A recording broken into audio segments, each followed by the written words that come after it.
夫妻分床睡了5年，妻子半夜突然听到丈夫房间里有奇怪的声音，她心中一紧，起来一看被吓到了，这究竟是怎么回事呢？35岁的刘飞紧紧抱着6岁的大女儿小新，坐在地铺上无声的流泪。小新眼神呆滞，听到妈妈的啜泣声，脸上不断做出扭曲的表情，却发不出任何声音。在他们身旁，4岁的小女儿乖巧地坐着，眼中充满了困惑和恐惧。这里是刘飞娘家的小平房，也是他们母女3人如今唯一的避风港。6年前，29岁的刘飞在父母的催促下参加了一场相亲，对方叫张明，表面上看是个体面的银行职员，西装革履，彬彬有礼。短暂的相处过程中，张明表现得体贴入微，经常为刘飞精心策划约会，送他昂贵的礼物，甚至主动提出要照顾刘飞年迈的父母。刘飞觉得自己找到了可以依靠的人，其实这一切都只是张明精心设计的陷阱。就在领证前夕，张明突然告诉刘飞，他买了一套300万的大平层。刘飞惊讶之余，问他为什么不商量就做这么大的决定。张明却理直气壮地说，现在房价低，利息低，趁现在抄底买个大房子，一步到位，以后我们的生活品质就高了。刘飞继续追问丈夫，这房子是不是只写他一个人的名字？对方一副受伤的样子说，我想给你一个惊喜啊，房子写谁的名字有什么关系呢？我们以后是夫妻，还分什么你的我的？而且你又不是一个爱慕虚荣物质的女人。原来这个男人已经为刘飞设计好整套流程了，先是和他把领证和结婚日子定下来通知出去，再偷偷买房。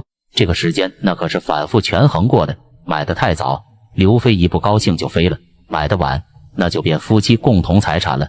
他觉得现在这个时间刚刚好，刘飞已经骑虎难下。更糟糕的是，当时刘飞已经怀孕了，在家人的压力和对流言蜚语的恐惧下，刘飞最终还是硬着头皮结了婚。大女儿小新出生后，丈夫彻底卸下了伪装，态度变得更加恶劣。他本来就希望要个儿子，看到是个女儿，失望之情溢于言表。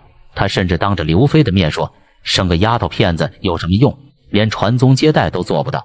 在婆家被丈夫和婆婆指指点点，刘飞抬不起头来，她咬牙忍受着这一切，希望能再生个儿子来改善家庭关系。2年后她又怀孕了，可命运弄人，第2个孩子还是个女儿。从那时起，丈夫就彻底不理会刘飞和2个女儿了，开始在外面花天酒地，甚至带女人回来。有一次，刘飞带着孩子们提前回家，撞见丈夫和一个年轻女子在客厅亲热。丈夫不但没有感到羞愧，反而指责刘飞打扰了他的好事，还威胁说要把房子卖掉，让刘飞和孩子们无家可归。丈夫对刘飞和2个女儿都产生了厌恶情绪，夫妻俩开始分床睡，刘飞独自承担起照顾2个孩子的重任。张明不但不管不顾，还经常抱怨家里养2个女儿太费钱，威胁要把孩子送人。随着时间推移，小新慢慢长大，刘飞发现女儿的行为有些异常，她经常发呆，对周围的事物反应迟钝，语言发育也比同龄孩子慢。她想带小新去医院检查，丈夫却坚决反对，说这只是浪费钱，还讽刺地说，反正是个女孩，又不指望她有出息。上个月的一个晚上，天气很闷热，刘飞房间的空调突然坏了，为了让孩子们凉快些，她让大女儿小新去丈夫房间打地铺。那天晚上，刘飞总觉得心里不踏实。半夜，她听到丈夫房间传来奇怪的声音，起来查看时，眼前的一幕让她彻底崩溃。丈夫正用枕头死死地压在小新脸上，小新奋力挣扎着，发出微弱的呜咽声。刘飞冲上去推开张明，抱起已经昏迷的小新冲向医院。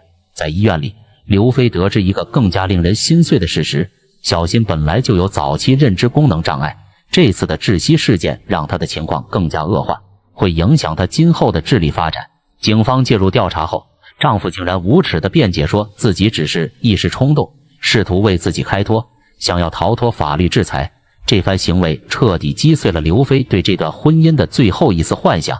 在等待审判的日子里，丈夫的真面目彻底暴露，他找人威胁刘飞撤诉，甚至扬言要对刘飞的父母不利。刘飞不得不日夜提心吊胆，担心丈夫会采取极端行动。最终在铁证如山的情况下，丈夫被判处有期徒刑4年。可这并没有结束刘飞的噩梦，张明的父母开始纠缠刘飞，要求他照顾儿子坐牢期间的生活。否则就要把房子收回。刘飞不堪其扰，只能带着2个女儿逃回了娘家。如今，刘飞和2个女儿挤在娘家的小平房里，他白天打2份工，晚上还要照顾孩子。他看着躺在地上的小新，对女儿说：“妈妈不会放弃你的，永远都不会。”